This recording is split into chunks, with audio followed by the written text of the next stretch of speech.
to the Mavs last night. That is now, let me count them up, 1, 2, 3. No, that's 4 straight losses for them. Dude, you can't blame Kyrie. Kyrie gave you 45 last night, but that wasn't enough. So where does Kyrie think the Nets go from here? Take a listen. It's about time we got tested, you know, in terms of just having to think the game on a different level, knowing that teams are shaping up for the playoffs. And we've done our best to make sure that we're ready to play, but now we got to think the game going against some of these good teams, especially on the road. I mean, it's inevitable in terms of going into other people's home floors. They know the rims well. They know the courts well. I mean, everybody feels comfortable in their home. So we just got to be aware of that. And I think these last few games have proven that. Well, one bright spot for Brooklyn, James Harden saying, quote, he's very confident he'll be back before the postseason. He spoke before the game. Here's James Harden. Where do you think you fit in trying to kind of immediately, we've been talking about it all season, but come back, gel, build quick chemistry, and how much of an issue do you anticipate that potentially being? Not an issue at all.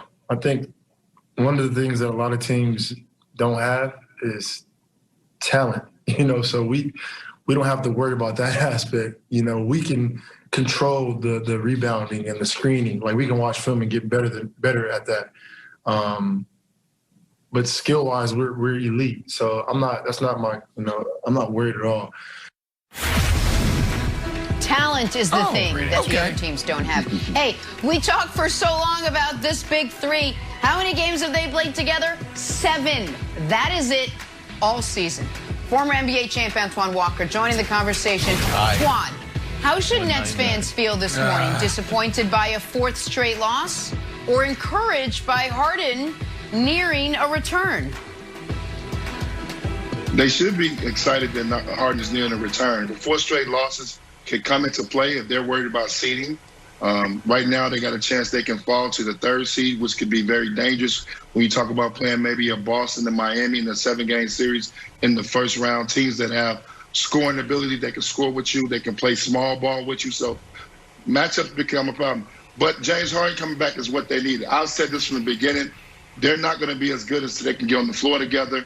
They're leaving Steve Nash with not a lot of options as far as working on the rotations, getting the right lineups on the floor.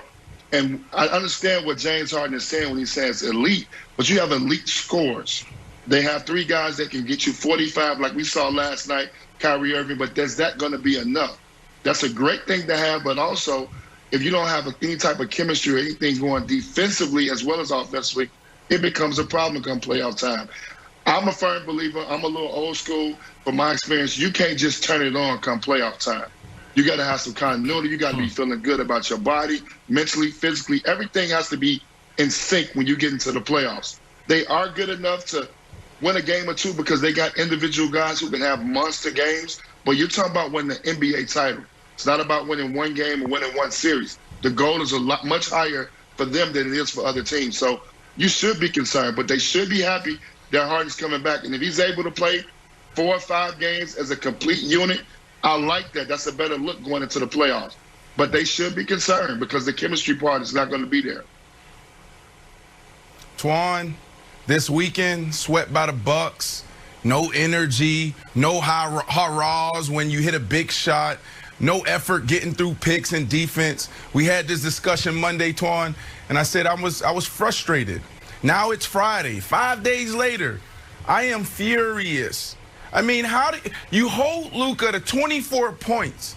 Luka is frustrated. He's still whining. He's still complaining. Nick, you didn't do a good job of talking to your son and telling him, man, get your emotions in order. You're one tech away from being suspended. We're in his head. You got Kyrie Irving goes for 45 points. KD couldn't close it out. 7 for 21, 33%. This is KD. Yesterday we had this discussion about KD. He's unguardable, is what we said, is what I said. Down the stretch, 1 for 10. We lose. We're in a 4-game losing streak going into the playoffs. This isn't what you want. So, yes, Yeah, frustration, furious today on Friday. Yeah. But the hope is, and I'm still wearing my black and white, still representing Brooklyn. Got my jersey still here. Need to do a little sage in this room a little bit. But I don't expect KD to play like that again, right? Like, I mean, how many years have KD been in the league, and how many games have we seen like that where he just couldn't find the rim? So that is the hope. That is the light at the end of the tunnel. I don't see KD not closing that out in games like that. Here's the problem. There's a reason that KD in the game against the Bucks and then last night down the stretch wasn't good. They're asking too much of him because KD understands you got to get stops. And so KD, as I cautioned you at the beginning of the year, your best offensive player is also your only very good defensive player on the entire roster. So he's looking around. He's like, geez, Louise, guys, we got Blake trying to check Luka. Okay, let me do it. Let me help. Let me try to help out on that end since we allowed 37 in the first quarter. And at the end of the game, he's tired. It is when Kawhi Leonard was the best defender in the league, he was averaging 16 points a night. Now that he's asked to average 26 a night, he's a good, not great defender. It is very hard, particularly once you get into your 30s, to give it all on both ends of the court. But KD knows what Steve Nash knows, which is this team defensively. James Irving be like, oh, no, we just, watch some film and figure out screens and stuff. Can we show the most important possession of the game? Look at this brilliant set the Mavs run. Oh, my God. How long did it take to draw this up? Oh, that's a layup. I mean, it's a pass to the perimeter, a cut, and a layup. There's 30 seconds left, KD. Down 4. You have to get a stop. You have to get a stop there, and it is Jalen Brunson with no resistance to the rim. Wilds. You know what my favorite part of Nets games are? Right, but real quick, Wilds. You know what my favorite part of Nets games are? When they do the coach's audio from one of the timeouts, and every time it's Steve Nash, like, Guys, we got to call out screens. Guys, we got to communicate on defense. He's talking to them the way you talk to a junior high school basketball team. Like, guys, on defense, just try. Just give me your best effort. Come on, guys.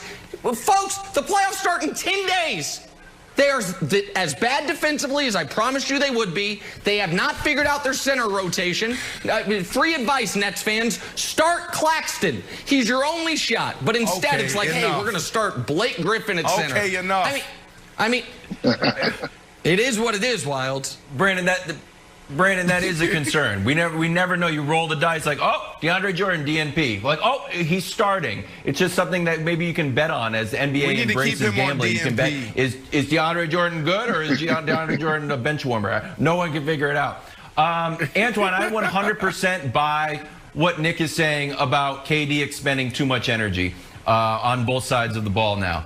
Do you think that one of the advantages of having Harden back is not that Harden's going to be this elite rim protector or Harden is going to be this great stopper, but that he will take some of the offensive load off of KD so KD can distribute his energy more equally on the defensive side? There you go. That has some truth to it because you need all your players on the floor. This goes back to guys getting on the floor being healthy.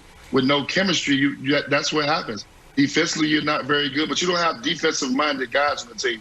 I think that's what Nick should really point out. These are not defensive-minded guys. And I'm going to tell you another problem they have. Your head assistant coach is Mike D'Antoni.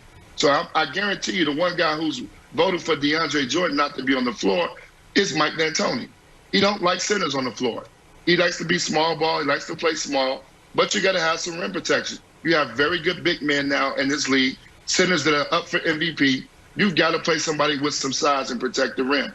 Those are some of the challenges that Steve Nash is going to have as a coach. You got to understand that that's what's going to be different now. You don't have defensive-minded two-way players as your elite players. Kevin Durant can't do it, but that's not the makeup of Kyrie Irving. That's not the makeup of James Harden. That's not the makeup of Blake Griffin. So you got to play somebody that wants to play a little defense if you want to get some stops late in games, and that's happening right now. But that's what happens when you don't get a full unit.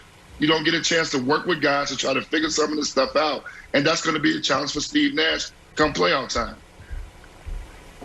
Yeah, but Twan, look, DeAndre Jordan, I don't know what's going on, but what I saw this weekend against the Bucks, we need to see DeAndre Jordan and DNP the rest of the way. Like, DeAndre is a nice guy, had a phenomenal career, but right now it's a huge liability on the court. And Nick, I gave you an opportunity to put the gloves back on. All right, here's the deal. Not. And if you're right about Kevin Durant, then that means exactly what Wild said is right. When James Harden comes back, he's going to take that pressure off of him, and we will be fine. So we are right where we need to be. The Lakers, your team, y'all are just having a bad. Y'all are bad. The Nets are having a bad little run. Fine. That's where we're at. We're having a slump. You guys are just bad.